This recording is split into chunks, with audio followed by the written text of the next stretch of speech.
wabarakatuh. Salam sejahtera bagi kita semua. Shalom, Om Swastiastu, Namo Buddhaya, dan salam kebajikan. Selamat siang semuanya. Perkenalkan, saya Brenda Martadinati. Di sini saya akan menjadi host untuk wawancara pada hari ini. Dari sini saya telah bersama Bapak Rohmat, yaitu Kepala Bidang Pelayanan Pendaftaran dan Penetapan Pendapatan Daerah BPKAD Yogyakarta. Kali ini saya akan bertanya-tanya tentang pajak tanah dan bangunan.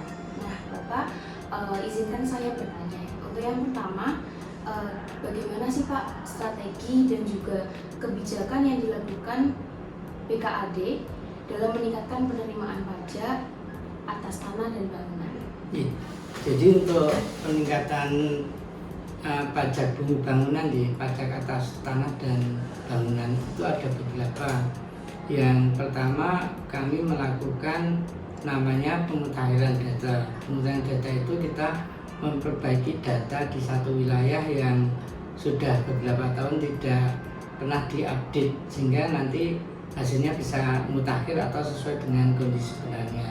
Salah satu itu. Yang kedua, kami juga melakukan dalam rangka itu kami melakukan juga namanya penilaian individu. Jadi penilaian individu, penilaian terhadap objek-objek yang memenuhi syarat tertentu misalnya dia bangunan yang di atas lantai 4, kemudian luas tanah lebih dari 1 hektar, atau luas bangunan lebih dari 1000 meter persegi, atau bangunan yang spesifik misalnya kayak menara, kemudian pompa bensin dan sebagainya. Dan yang selanjutnya kami selalu memperbarui data-data resource. Artinya resource itu data-data yang digunakan dalam penghitungan bangunan. Jadi misalnya batu bata per bijinya dulu berapa, sekarang berapa, itu kita usahakan diperbarui sehingga nanti hasil dari perhitungan itu bisa menggambarkan nilai yang sesungguhnya di hari ini. Untuk melanjutkan dari jawaban Bapak itu tadi kan ada pemutakhiran dan juga penilaian individu, Pak. Nah, kalau dari pemutakhiran sama penilaian individu, apakah ada kendala atau hambatan dalam melakukan hal tersebut? Kalau dalam pemutakhiran itu kan banyak, Mbak. Jadi misalnya tahun ini kita memutakhirkan di Kementerian Unggul Harjo, itu ada 22.000 objek nih.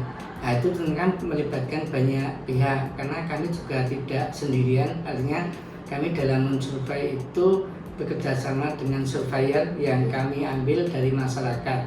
Kalau masyarakat setempat tidak mampu atau tidak mencukupi, kami nanti mengambil dari masyarakat sekitarnya yang lingkar lebih luas lagi, sehingga nanti dari masyarakat itu kita latih sehingga dia bisa melakukan penilaian atau melakukan survei atas objek yang 22.000 tadi. Itu salah satunya. Baik, Pak. Selanjutnya untuk pertanyaan yang kedua, apa sih Pak langkah yang diambil untuk meningkatkan kepatuhan warga dalam membayar pajak bangunan? Jadi kalau kami dalam meningkatkan kepatuhan, kepatuhan itu kan sebetulnya membayar dengan sukarela, tidak ada paksaan. Kalau membayar dengan paksaan bukan berarti itu patuh, tapi patutnya itu membayar, tapi tidak patuh, karena kalau patuh itu sukarela. Sehingga memang kami selalu melakukan sosialisasi di hampir semua kementerian, di 14 kementerian yang ada di Kota Yogyakarta, dengan juga melibatkan pihak luar. Misalnya kita mengajak DPRD Kota Yogyakarta, sehingga harapan kami dengan sosialisasi itu nanti masyarakat lambat laun akan menyadari hak kewajiban perpajakannya ini. Karena PBB ini merupakan pajak yang hampir semua warga memiliki aset, sehingga itu yang saya kira semua warga itu perlu mengetahui hak dan kewajibannya dalam PBB itu. Ya, baik Pak. Kemudian untuk BKAD sendiri ini untuk mengelola dana yang diperoleh dari PBB itu untuk memajukan infrastrukturnya itu bagaimana? Ya, kalau dari PBB itu kan nanti sama dihimpun di jenis pajak PBB ini. Nah, PBB merupakan salah satu pendapatan asli daerah atau PAD ini, di samping pendapatan lainnya. Kemudian itu dari pendapatan itu kan disusun dalam APBD kemudian baru dari APBD diplotting untuk peruntukannya dianggarkan untuk apa, misalnya untuk pembangunan ABC, misalnya untuk perbaikan jalan, untuk penerangan, untuk kesehatan, untuk pendidikan dan sebagainya. Sehingga dari PBB maupun jenis pajak lainnya itu dikumpulkan dalam satu wadah dulu, baru nanti disitukan melalui APBD yang ditetapkan untuk setiap tahunnya. Kemudian tadi kan Bapak bilang telah melakukan sosialisasi dalam kepatuhan yang PBB tadi Pak. Nah, untuk hal tersebut, apakah di sosialisasi itu ada inovasi ataupun program khusus untuk memudahkan pembayaran PBB-nya? Kalau di kami untuk pembayaran sebenarnya sudah banyak channel nih, hampir semua apa yang kita bisa akses kita bisa akses. Kami bekerjasama dengan 1 BPDDY, 2 dengan Bank Mandiri, 3 dengan BNI, 4 dengan Bank Jogja, 5 dengan PT Pos, juga pembayaran lewat platform lain misalnya dengan Tokopedia maupun GoPay. Selanjutnya kan tadi kalau ada kemudahan ini Pak, berarti kan ada kemungkinan ada kebijakan maupun insentif khusus dalam perpajakan tanah bangunan apabila masyarakat patuh membayar pajak.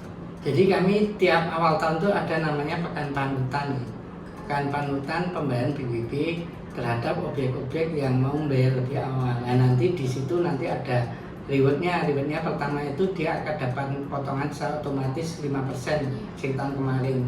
Besok mungkin bisa dirasakan, bisa tidak, karena itu sebenarnya kebijakan nih. Kebijakan itu tidak permanen, artinya nanti kalau pimpinan menghendaki ada istilahnya insentif 5% kalau yang membayar di tanggal itu atau hari itu, ya nanti akan kita terapkan lagi. Kemudian juga di samping itu bagi yang bayar langsung di hari itu di pekan di pendoponya itu akan mendapatkan semacam double-plus. Oh, double-plus. Baik Pak, selanjutnya apakah terdapat tantangan dalam menentukan nilai pajak PBB? Sebetulnya ya kita memang harus artinya bisa mengepaskan antara penetapan dengan kemampuan masyarakat, dan itu memang sulit karena kalau kita mengatur harga real properti yang di Kota Jakarta sudah tinggi.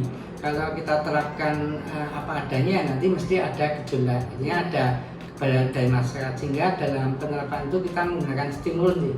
Misalnya tanah kita kasih stimulus 30%, artinya nilainya sebelumnya 1 juta itu cuma dinilai 700.000. Berarti untuk biasanya kan untuk pelaporan pajak itu kan individu gitu kan ya Pak. Kalau seperti itu bisakah kayak masyarakat itu melakukan semacam sebenarnya itu 700 tanahnya, cuman dia bilangnya 500. Kalau terjadi seperti itu gimana? Kalau di pajak itu kan ada syarat asesmen, ada official nih. Kalau PBB ini termasuk official, sehingga sebenarnya menjadi kewenangan dari pemerintah untuk menetapkan, bukan dari wajib pajak. Tapi dari wajib bisa mendeklar, artinya kita menyampaikan namanya SPOP, surat pemberitahuan objek pajak atau surat lampiran SPOP tadi, itu nanti dari wajib pajak yang mengisi, nanti kita untuk memverifikasi misalnya isinya betul enggak. Misalnya ini luas tanahnya sekian, itu dengan sertifikat, luas bangunnya sekian itu dengan EMB. Kalau ada, kalau enggak ya kita mengukur sendiri. Misalnya BP mengaku 100 meter, oh ternyata kita ukur lebih karena dia ternyata lantai 2. Nah, kita nanti yang kita memverifikasi, kita koordinasi dengan wajib pajak untuk merubah, karena namanya SPOP itu harus ditandatangani oleh wajib pajak sendiri. Sehingga sebenarnya apa yang menjadi ketetapan itu di samping dari declare dari wajib pajak juga atas verifikasi dari kita. Jadi tidak semata-mata wajib pajak, tapi juga ada unsur dari pemerintah. Berarti pemerintah selalu melakukan verifikasi ulang ya, ya Pak? Iya, mesti itu. Iya. Selanjutnya, apakah ada terdapat masyarakat yang gagal bayar Pak? Kemudian bagaimana cara mengatasi hal tersebut? Pasti kan ada sanksi-sanksi yang menyertai. Jadi kalau masyarakat yang tidak membayar dan telah jatuh tempo itu kena denda 2% setiap bulan. Artinya nanti dia akan bertambah terus maksimal 24 bulan atau 48%. Jadi bagi wajib pajak yang tidak membayar sampai misalnya 5 tahun atau berapa, dendanya sudah maksimal 48, jadi tidak bisa tambah. Artinya nanti harus ada upaya lain dari pemerintah untuk menagih dengan cara-cara yang mungkin sesuai dengan ketentuan. Menurut menurut Bapak sendiri bagaimana tingkat kepatuhan masyarakat terhadap membayar PBB? Kalau tingkat kepatuhan ya sebenarnya cukup baik ya, meskipun tidak bisa dikatakan baik sekali karena memang kita masih istilahnya dari tingkat kepatuhan itu masih di angka sekitar 70 sampai 80 nih untuk setiap tahunnya. Misalnya kita menetapkan 100 miliar ya, itu dari 100 miliar yang kita tetapkan di tahun 23 ini paling nanti terbayar sekitar 70 atau 80 nih. Sisanya itu kita peroleh dari piutang yang kemarin tidak terbayar. Nah, sehingga nanti tetap bisa mencapai 100%, tapi tidak 100% yang ditetapkan di tahun itu juga. Kemudian bagaimana dampak dari terpungunya PBBM 2 terhadap PAD? Ya kalau istilahnya tercapai ya kita syukur alhamdulillah, karena kan nanti pembangunan juga akan berjalan lancar, karena kan apa yang dihasilkan oleh pajak-pajak itu nanti kan dihimpun dalam APBD, kemudian terus didistribusikan untuk pembangunan yang ada di Kota Jakarta. Baik Pak, terima kasih untuk dari saya. Untuk pertanyaan semuanya sudah dijawab Bapak dengan baik dan saya mendapat insight baru terhadap pajak bangunan dan tanah. Terima kasih. Wassalamualaikum warahmatullahi wabarakatuh. Waalaikumsalam.